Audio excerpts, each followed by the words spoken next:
আসসালামু আলাইকুম সবাইকে, জাহিদ হাসান চলে আসি আজকে নতুন আরও একটা ভিডিওতে। গত ভিডিওতে আমি বলেছিলাম যে বাংলাদেশের ই পাসপোর্ট আপনারা কিভাবে বানাবেন সেইটা সম্পর্কে আমি আজকে ছোট্ট একটা ভিডিও বানাবো। মাত্র 4,500 টাকায় 5 বছর মেয়াদি এই পাসপোর্টটা আপনারা করতে পারবেন কোনো রকম ঝামেলা ছাড়া। শুধুমাত্র চা খাওয়ার জন্য পুলিশকে হয়তো বা সর্বোচ্চ 500 টাকা আপনার ঘুষ দিলেও হইতে পারে, এর বেশি কিন্তু লাগবে না। আপনি পুলিশকে খুশি মনে দিবেন, ঘুষ মনে করে দিবেন না, তাহলে আপনার নিজেরও ভালো হবে, ঠিক আছে? পুলিশ ভাইয়েরও ভালো হবে, কারণ ঘুষ দেওয়া এবং নেওয়া দুটোই হারাম। তাই আপনি পুলিশ ভাইকে চা খাওয়ার জন্য টাকা দিবেন, বলবেন যে ভাই আপনি কষ্ট করে আসছেন, আপনাকে আমি খুশি হয়ে টাকা দিলাম, এটা ঘুষ টুস কোনো কিছু না, ঠিক আছে? পুলিশও আপনার কাছে ঘুষ চাবে না, পুলিশ আপনার কাছে চা খাওয়ার টাকা চাবে সর্বোচ্চ। আর যদি আপনি চা খাওয়ার টাকা না দেন তাহলে আপনার কি হবে জানেন? আপনি 2 বছর 3 বছর 4 বছরের পাসপোর্ট পাবেন না। আমার সঙ্গে সেম টাইমে আমরা দুইজন পাসপোর্ট অ্যাপ্লাই করেছিলাম। আমার এক বন্ধু, সে বেচারা পুলিশ যাওয়ার পর সে ঘুষ দেয় নেই, চা খাওয়ার টাকা দেয় নেই, এবং এই চা না খাওয়ার টাকা দেওয়ার কারণে সে বড় বিপদে পড়েছে। তার 3 বছর হয়ে গেছে, পাসপোর্ট এখনো পেন্ডিং অ্যাপ্রুভাল। তার আসলে প্রয়োজন নাই, যে কারণে সে পাসপোর্ট নিয়ে কোনো মাথা ঘামাচ্ছে না। আপনারা সাবধান থাকবেন। তো যাই হোক, চলেন দেখে নিই পাসপোর্ট কোথায় ঢুকে কীভাবে অ্যাপ্লাই করবেন এবং কী কী স্টেপ ফলো করলে আপনাদের পাসপোর্ট সহজে পেয়ে যাবেন, ঠিক আছে? সবার প্রথমে আমাদেরকে এই গুগলে আসতে হবে। গুগল ব্রাউজারে আসলাম, আপনারা চাইলে অন্য ব্রাউজার ইউজ করতে পারেন। গুগলে আসার পর আমরা লিখবো হচ্ছে ই পাসপোর্ট। আমি যেহেতু প্রথমে সার্চ করে রাখছিলাম এই জন্য আমার চলে আসছে খুব সহজে ই পাসপোর্ট। দেখেন এখানে প্রথম যে আছে ই পাসপোর্ট online.government, আমি লিঙ্কটা ডিসক্রিপশনে দিয়ে দিব, সেখান থেকে নিয়ে নিতে পারবেন। এই যে বাংলাদেশে অনলাইনের ই পাসপোর্টে অ্যাপ্লাই করার জন্য আপনার এই স্টেপগুলো, এই পেজটা আসবে। এখান থেকে কি করবেন, এখান থেকে এই যে দেখেন ইনস্ট্রাকশন আছে, পাসপোর্ট ফিস আছে, চেক স্ট্যাটাস এক্সেট্রা অনেক কিছু আছে। এখানে আমরা প্রথমে ইনস্ট্রাকশনে ক্লিক করব। ইনস্ট্রাকশনে ক্লিক করার পর দেখেন ই পাসপোর্ট ফর্ম পূরণের নির্দেশাবলী, অর্থাৎ কোন কোন নিয়ম মেনে আপনাকে ই পাসপোর্টের ফর্ম পূরণ করতে হবে সেটা সুন্দরভাবে এখানে লেখা আছে। আপনি প্রত্যেকটা জিনিস ভালোভাবে পড়ে নেবেন, ভালো করে পড়ে বুঝে তারপরে অ্যাপ্লাই করবেন। ইনস্ট্রাকশনের পরে আমাদের দেখতে হবে পাসপোর্টের ফিটা কত টাকা। এখানে দেখেন পাসপোর্টের ফি দেওয়া আছে, e passport fees and payment option. E passport পেমেন্টে অনেক কিছু লেখা আছে, আপনি কী কী থেকে পেমেন্ট করতে পারবেন। এই যে দেখেন Mastercard, Visa card, express, bKash, Rocket, অনেক কিছু আছে। অফলাইনেও পেমেন্ট করা যাবে ব্যাংকের মাধ্যমে, ই চালানের মাধ্যমে, ঠিক আছে? এই ক্লিক হেয়ার দেখতেছেন, এগুলোতে ক্লিক করে আপনারা ডিটেলসটা দেখে নিতে পারবেন সুন্দরভাবে। এবার দেখেন most important, regular delivery within 15 days or 21 days from biometric enrolment, অর্থাৎ আপনি ফিঙ্গারপ্রিন্ট দেওয়ার পর বা 15 থেকে 21 দিনের মধ্যে পাসপোর্ট পেয়ে যাবেন। 2 নম্বরে যেটা আছে এক্সপ্রেস ডেলিভারি, 7 days থেকে 10 days মধ্যে পেয়ে যাবেন আপনি ফিঙ্গারপ্রিন্ট দেওয়ার পর।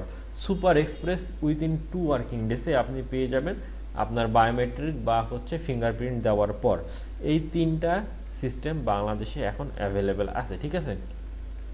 আর বাকি যেগুলো আছে গভর্নমেন্ট এমপ্লয়ীদের জন্য, সেগুলো সরকারি লোকজনদের বিষয়, আমাদের ওটা দেখার কোনো সময় নেই।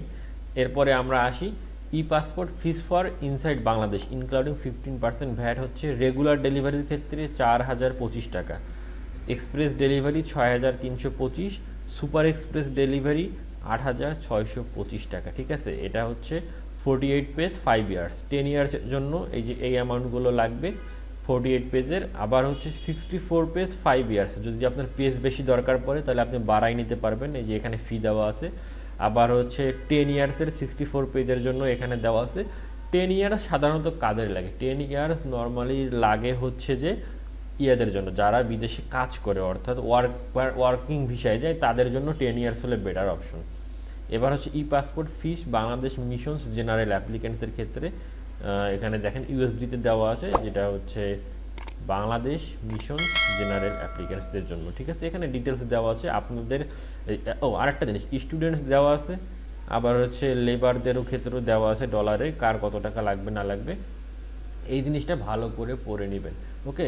এরপর আপনার আর কোনো কাজ নাই এখানে। দেন আরেকটা আছে যে 5 স্টেপস টু ই পাসপোর্ট। কী কী স্টেপ ফলো করতে হবে আসেন। You can apply for a new passport in 5 easy steps. Check if the new passport is already available in area. আপনার এরিয়াতে পাসপোর্ট আছে কিনা, সেটা অ্যাভেলেবেল আছে কিনা, সেটা এই লিঙ্কে ক্লিক করে গিয়ে দেখতে পারবেন, ঠিক আছে? এই যে এখানে সবগুলো ডিস্ট্রিক্টেই মোটামুটি এখন দেওয়া আছে, আপনার এই 70টা দেওয়া আছে, সব জায়গাতেই নিউ ই পাসপোর্ট এখন চলে আসছে, কোনো প্রবলেম নেই। এবার হচ্ছে fill in your passport applications online, এই যে এখানে ক্লিক করে, কিংবা যে অ্যাপ্লাই অনলাইনে দিয়ে ই পাসপোর্ট অনলাইনে আপনি ক্লিক করে নেবেন। তাহলে হচ্ছে এখান থেকে অ্যাপ্লাই করা যাবে। দেন হচ্ছে পে পাসপোর্ট ফিস, পাসপোর্টের ফি কত টাকা সেটা তো দেখালাম। আর তারপর হচ্ছে যাইতে হবে visit your passport office for biometric enrolment. আর লাস্ট স্টেপে আসছে হচ্ছে collect your e passport at the passport office. ঠিক আছে, তো আমাদেরকে এবার পাসপোর্ট অ্যাপ্লাই করতে হবে। অ্যাপ্লাই করার জন্য আমরা অ্যাপ্লাই অনলাইনে ক্লিক করলাম। Are you applying from Bangladesh or no, মানে আপনি বাংলাদেশ থেকে অ্যাপ্লাই করতেছেন কিনা? অবশ্যই বাংলাদেশ থেকে অ্যাপ্লাই করতেছি। আপনার ডিস্ট্রিক্ট আপনাকে সিলেক্ট করে নিতে হবে। ধরে নিলাম আমার ডিস্ট্রিক্ট একটা দিয়ে দিলাম বাগেরহাট আপাতত। সিলেক্ট ইউর পুলিশ স্টেশন আর পার্মানেন্ট অ্যাড্রেস এরিয়া। ঠিক আছে, মংলা দিয়ে দিলাম আপাতত, যেহেতু আপনাদেরকে দেখাচ্ছি, দিয়ে কন্টিনিউ করলাম। Interior email address, interior email অ্যাড্রেসে আমি আপাতত একটা দিয়ে দিই।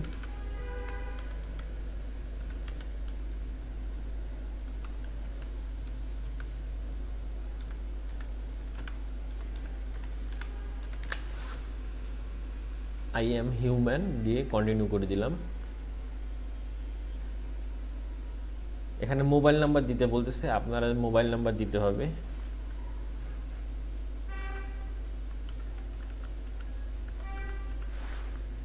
আই এম হিউম্যান, এই যে দেখেন পাসওয়ার্ড দিতে হবে, আরও অনেক কিছু নাম টাম দিয়ে আই এম হিউম্যান দিয়ে ক্রিয়েট অ্যাকাউন্ট দিতে হবে। অ্যাকাউন্ট ক্রিয়েট হয়ে গেলে আপনি একের পর এক স্টেপ ফলো করে অ্যাপ্লাই করবেন পাসপোর্টের জন্য। এবং পাসপোর্ট অ্যাপ্লাই করার আগে অবশ্যই মনে রাখবেন যে আপনাকে কোন কাজটা করতে হবে। সবার আগে আপনাকে পেমেন্টটা ক্লিয়ার করে নিয়ে আসতে হবে, কারণ আপনি যদি পেমেন্ট ক্লিয়ার করে না নিয়ে আসেন পাসপোর্ট অ্যাপ্লাই করার পর, তাহলে একটা নির্দিষ্ট টাইম পিরিয়ড পার হয়ে গেলে বিপদে পড়ে যাবেন। এই জন্য সবার আগে আপনি এই জায়গাটাতে পেমেন্ট, যেটা পাসপোর্ট ফি আসছে সেটা চেক দিবেন, কত টাকা আপনি হচ্ছে জমা দিতে চান, সেইটা কোন মেয়াদে পাসপোর্ট করতে চান সেইভাবে করে আপনি হচ্ছে ফিটা আগে জমা দিয়ে নেবেন, নিয়ে এসে ব্যাংকে জমা দিয়ে নেবেন। দেন হচ্ছে অ্যাপ্লাই অনলাইনে গিয়ে প্রত্যেকটা স্টেপ ফলো করে করে আপনি হচ্ছে পাসপোর্টের জন্য অ্যাপ্লাই করতে পারবেন। পাসপোর্ট অ্যাপ্লাই করার পর আপনার যে জিনিসটা সবথেকে বড় সবার আগে দরকার সেটা হচ্ছে যে পাসপোর্টের টাকা। আপনাকে ব্যাংকে গিয়ে টাকা জমা দিতে হবে। কোন কোন ব্যাংকে টাকা জমা দিতে পারবেন সেটা হচ্ছে আমি একটা লিস্ট নিচে আপনাদেরকে দিয়ে দেবো ডিসক্রিপশনে, সেখান থেকে আপনারা নিয়ে নেবেন।